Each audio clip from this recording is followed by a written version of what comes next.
All right, so in this podcast, we get asked a lot why we're doing what we're doing, how we got here, what led us, what was our path. So I thought today we would actually talk about how we got here. Welcome to the Impact Defense Podcast. We're dedicated to giving you the information that you need to help keep you safe. Now, let's join our hosts, Brian and Jada. So if you're watching this, you see slight difference in the setup here. We have purchased a new mic. I'm hoping that it sounds better. We're trying to constantly increase the quality of our podcast. So we did purchase a new mic and set up things a little differently in hopes that it's going to come through sounding better on your end. And for those of you who are watching this instead of listening to the podcast, our lighting is better too. Yeah, we got better lights, a better mic, and I hope that it all comes through in editing that is, worth the money. And a very redneck sound wall.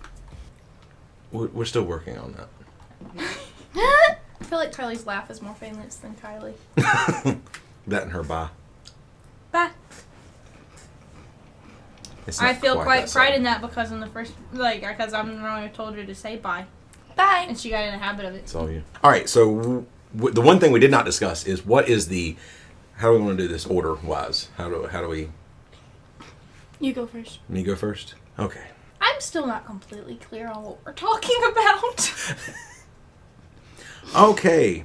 How do we come to this in our lives? How do we come to doing this? That is basically the question that we get a lot. Like, what made you guys start doing this? What made you guys start teaching self-defense? What made you want to learn self-defense? What made you want to do all of this? How did you get here with your lives at the moment? And we get that question in some form a lot. I was always scrappy. I just didn't know I could make a career out of it. And a lot of people ask about our backgrounds a little bit, so I thought let's give maybe a fast forward version of the background of how we got here and all that kind of wonderful stuff.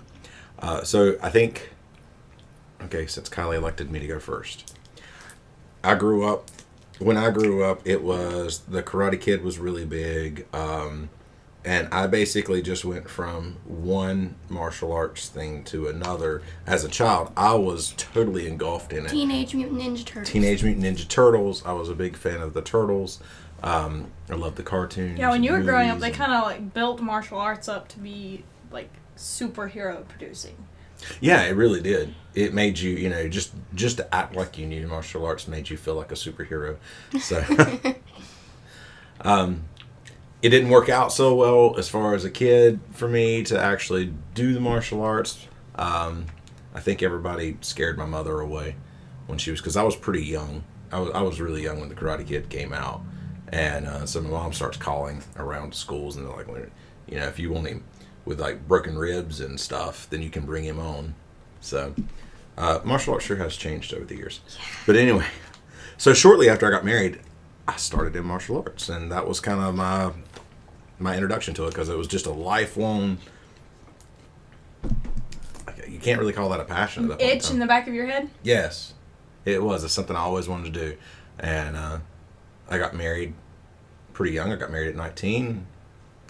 You know a little bit about that. Hey. And shortly after I got married, I started karate classes. It was Kyokushin. It was really, really good. People really cared about actual fighting and stuff like that. So it wasn't some ultra traditional thing that solely focused on kata. It wasn't that new crap with the trophies. It was all about the punching stuff. No. Not just punching stuff. We punched each other a lot.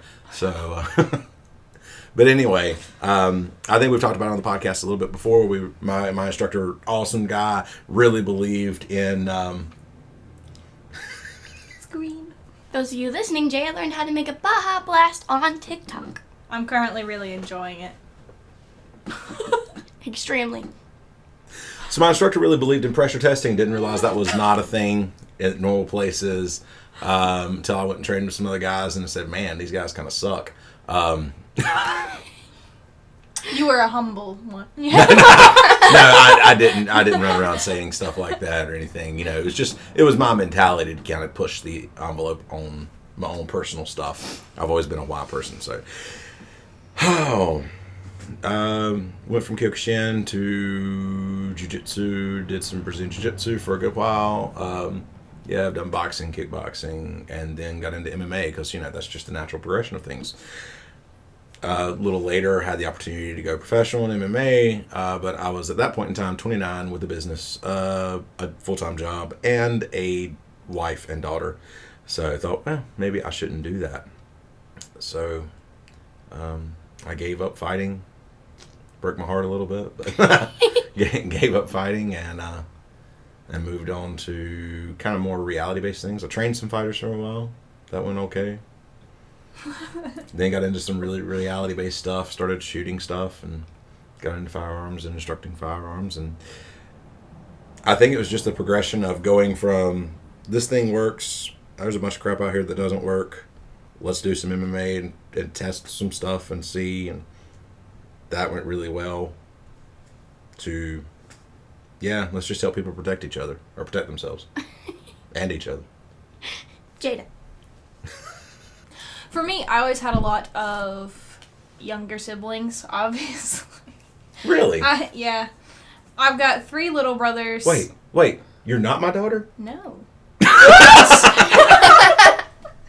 Yeah, so the thing is, everything we do online, whether we're here in the school, whether we're out somewhere else teaching seminars, it doesn't matter. Everybody thinks she's my daughter. It's to the point where a lot of times we just don't. It's like, whatever. We just don't say anything. We're just like, yep, it's true. Yeah, whatever. Because apparently sometimes, no matter how many times we correct someone, they still think I'm your kid. Anyway. Yeah, but I had a lot of little brothers. And, a mean older brother. Does he listen to the podcast? Oh, okay. I don't know that he knows we have a podcast. But, way to market this thing, Jada. We're in a good, we have a really good relationship now. He's a good friend. But when we were younger, we started it out really close, and then we had other younger siblings, and then he got a little older and started being mean. And so, I always had to defend my little brothers against him. I was the one who had to stand up between him and the younger siblings. And then we were homeschooled all of our lives until about part of 5th grade and all of 6th grade. And we went to public school. We had never had any issues with bullying, because other than, what our turd older brother did to us, we had never had any issues with bullying outside of just, him being the older sibling that he was. And so we get to public school, and it was a little bit more of a culture shock. Our parents warned us that it might happen, because my family, we are all small, and we all grow later than everybody else. My younger brothers are 16. Are you still waiting on that? What? Growth spurt? Are you still waiting on that growth spurt? No, I don't want to be any taller than I am, actually. And I'm, exactly average height, so I don't care. I am not technically short. I'm the same boat, but everybody call me short. But I'm actually basically the way height. the way my family works is we just take a really long time to get to average height. That is how we work. So I have 2 twin brothers. They're 16. They haven't hit 4 foot. No, they haven't hit 5'4" yet. They will. They're just growing really slowly. My dad got married at 19, and he grew 4 inches after he got married. Are you serious? I am serious. He was 1 inch taller than my mom when they got married. Yeah, guys can grow up until 21 or so. So yeah, he grew to 5'9". But yeah, so we all take a long time to grow. So when we went to 6th grade and everything, we were the smallest people there. We were tiny compared to everybody else, and that attracts bullies, you know? Yeah, I was really small. I understand. Yeah, you know, you get people calling you shrimp, midget, you know, just being absolute jerks. And, you know, it's kids, so it's other kids. My parents always told us, if it's just words, like, go ahead and walk away, because you can. Yeah. Just go ahead and walk away. It's like, as soon as someone lays a hand on you, though, I want you to punch them right in the nose. Because my dad, you know, he was the younger brother, and his older brother was a turd. And so he always had to know how to throw a punch, and he was good with all of the roughhousing. He taught us all of the basics of being able to punch somebody or doing it, but he also taught us when to use it, you know? So before I ever started martial arts or karate or anything, it was just, we would go out into the front yard and we would box, you know? But street version of boxing, not technical boxing. There was no jab cross hook. I thought this was taking me a long time to get to my point. Anyway. A little bit. Yeah, and I never had any problem with the whole just walking away from the words thing. Yes, it provoked anger in me like nothing else. Just people being jerks for no reason. And I would spit fire back at them, but, you know, it was just, I, for the most part, ignored any of that when it came to me. But I've always been a huge protective instinct person. And so as soon as I found out that my little brothers were having these problems with kids in my grade, I was very angry. Because they were in kindergarten at the time, and I was in 5th grade. And they had all of these kids in my grade pushing them around, pulling them off the stairs to the bus, you know, calling them names, picking on them for their glasses, like all of that crap. And that I was not okay with. Like, they would come home in tears. Yeah. Because someone in my grade was being a jerk to them. Over here, like, big kids are supposed to protect the little kids. You know, that was my mindset, and it always made me very angry. So one day, when I witnessed someone in my grade pull them off the stairs to the bus, I didn't do anything about it. And then the next day, he was going up the stairs to the bus, and I ripped him down.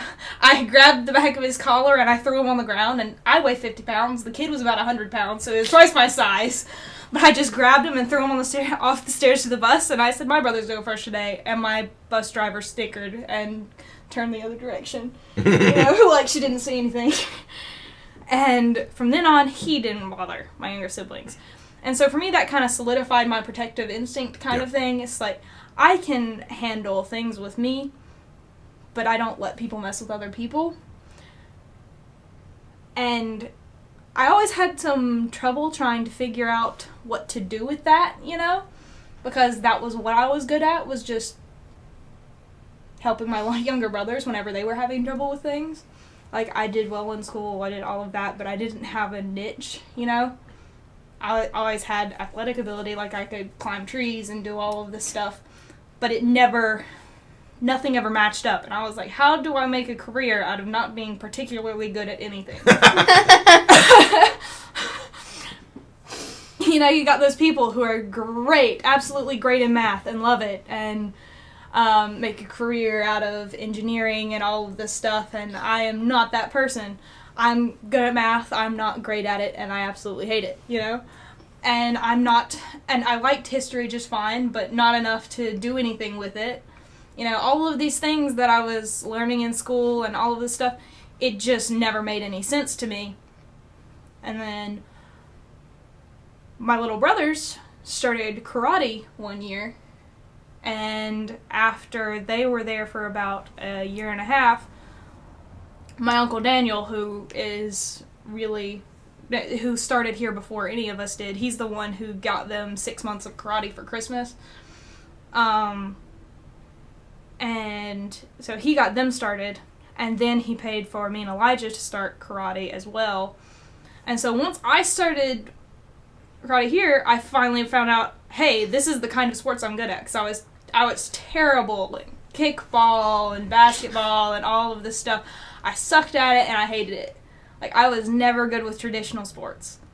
And then I came to karate, and it fit with all of my skill level.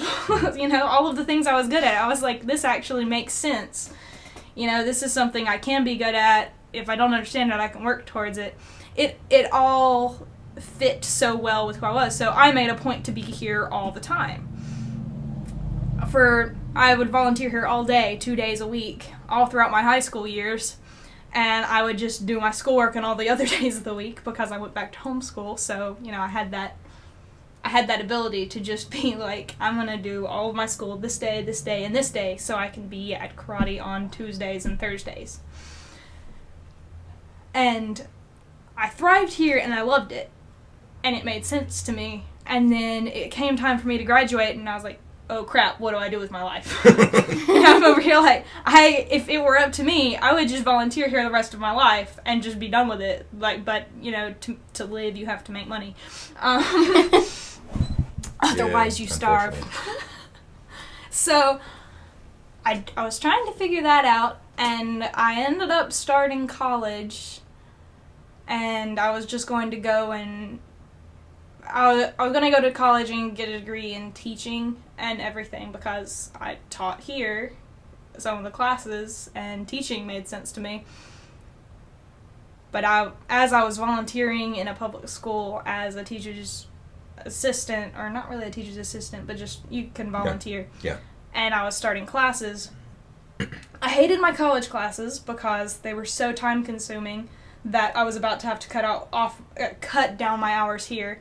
And then I didn't particularly like volunteering in the public school because there's really not a whole lot you can do. There are so many kids packed into a classroom that you don't have time to get to know how each student learns and help them through each subject. Because I can get to know how a kid learns. I always did it when I was here in teaching martial arts classes because I had time with each student to be able to help them figure out where they were having issues. And I went to the school system, and they're just so crowded that you can't help each kid.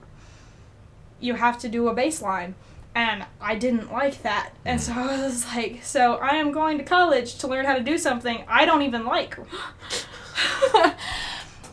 And so I finally was like, I've got to just spend some time to figure this out. So I canceled my classes. And then the day after I canceled my classes,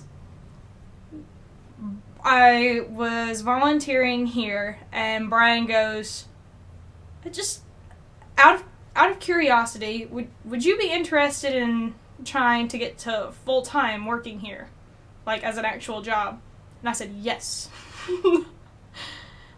And then I neglected to tell him that I'd quit college classes the day before, so he finds out about that the day after. And then I think she has quit college because I was talking about something that might happen later down the road. So then I thought, wait a second.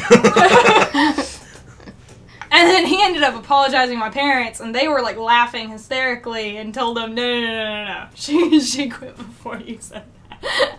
And so he was like, well, that's good to know. I just felt like crap for a couple days. Pretty much. You gotta stop bumping the table.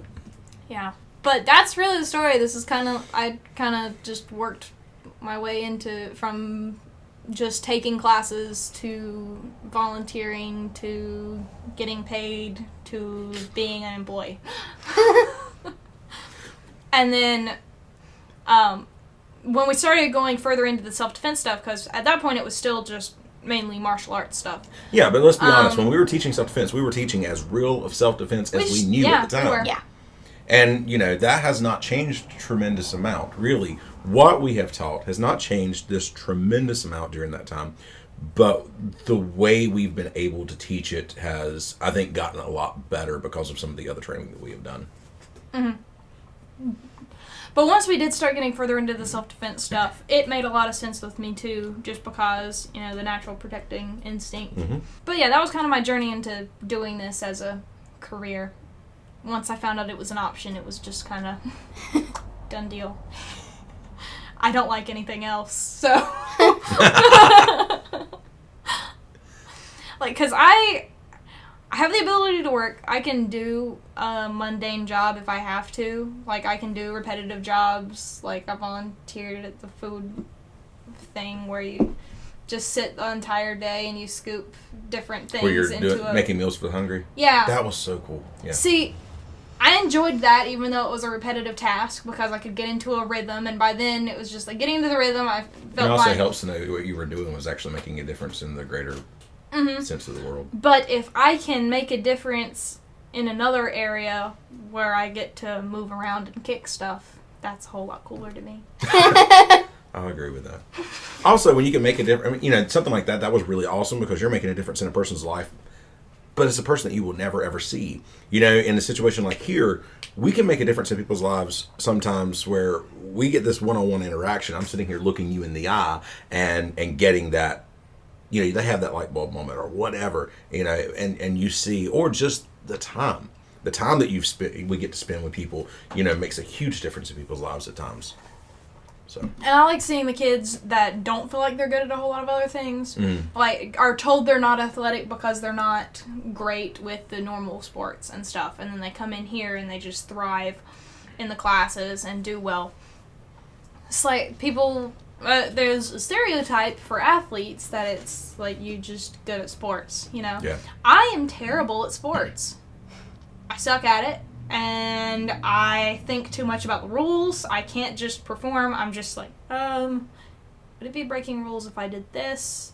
Why is this a rule? That's stupid. You know, I overthink everything, so the traditional sports don't work well for me. There's but definitely a difference in teaching martial people. arts works well for me because of my overthinking. I think about every aspect of the technique, why it's done, and then I'm able to explain it in a detailed way that the kids understand. So overthinking works for me in this environment. It just, I realized that I actually fit in this. Yeah. And it's technically a sport, so. So because I was always frustrated when I was told I wasn't athletic. You know, I'm over here going, you have no idea what I'm good at. And then I come here and I'm just like, well, screw you. All right, Kylie. That means, I guess we have saved the best for last. So, your turn. Your journey. Let's hear it. Okay, so I've basically been doing martial arts throughout my life. So I've done Kyokushin up to where we are now, and we've been doing sport karate, and I really enjoyed that because it gives, for some reason, I like the katas because they have weapons and they're different than all the Kyokushin katas, because the Kyokushin katas, you don't have really space to be creative in my perspective. You like the open stuff. Yes. As far as that goes. Yes. Open katas are katas that you can edit and add in tricks, make it your own, make it look impressive, and they are a little bit more entertaining to learn than the traditional katas that are very set in their moves. That's what Kylie likes about that, is that she has a lot more freedom with what she's learning. And she likes the weapons. She likes she likes sharp things and And for a while I was trying to bounce back and forth, but I really liked sport karate better because of the open stuff. And in all honesty, at the time, it was because of the competition as well. Yeah. Yeah. So, like, you've gotten... there was like a comment or two that was like, oh, like on the TikTok videos, it's like, oh, I don't think this girl knows what she's talking about. She probably don't even know martial arts. How did you do in competition? Very well, I think. I at least came in second place, sometimes first one when I was doing like earlier tournaments and stuff. No. You got... At what level? That's the question here. We're talking about an international level. Yeah. Yeah. So when you started competing in the sport aspect of it, we went to some local tournaments where you just blew everybody out of the water. And I was told and we did not do sport stuff. That was not the school that was not our school. And we went to a tournament, and it was like, I had a guy come walking over to me, and he tells me, he says, look, your girl, she is phenomenal, and she could probably go as far in the sport as she wanted to go. And so you loved it. So we went from a little local competition where you blew it out of the water to a regional competition where you blew it out of the water to a national competition where you also placed first and blew it out of the water. And I had comments basically every one of these, and to where we went to our first international level competition fairly quickly. You went from local to international level fairly quickly, and that first international tournament you placed like third or something like that. And that's extremely well, even though I downed myself, I think. Yes, yes. When you're placing third place at an international level, when you have a very large group of people there, that's pretty good.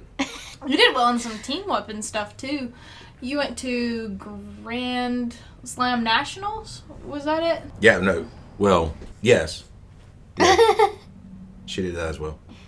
And that's with all of the hyper martial artists. Well, there's some of those that are like absolutely insane. So, yeah, you've done well. And then you went to the World Championships. Yep. And got like second place, first place. You got first place team, right? Yeah. And then second place and like another second or third or somewhere in that range. Yeah, somewhere everything in that like the lowest thing you placed at when it come to the World Championships was like third place. Yeah. So yes, when it comes to just straight up martial arts, you were pretty good. Then I decided to stop doing tournaments because it was time consuming.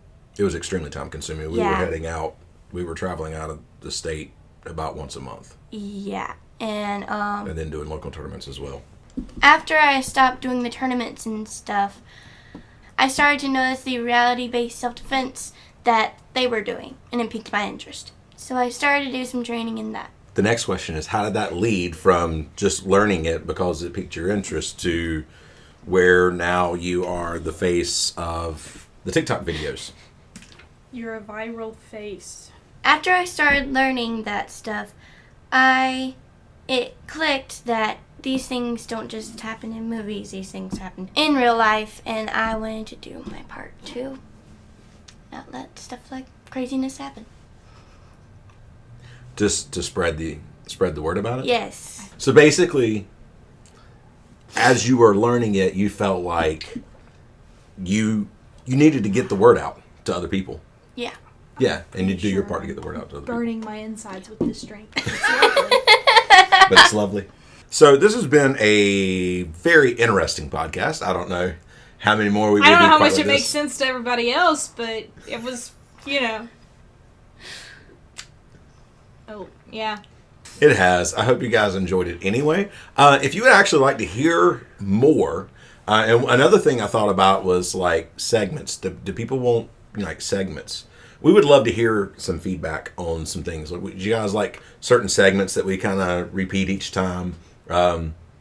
We talk about, certain things. We could break down other self-defense things that we've seen. I don't know.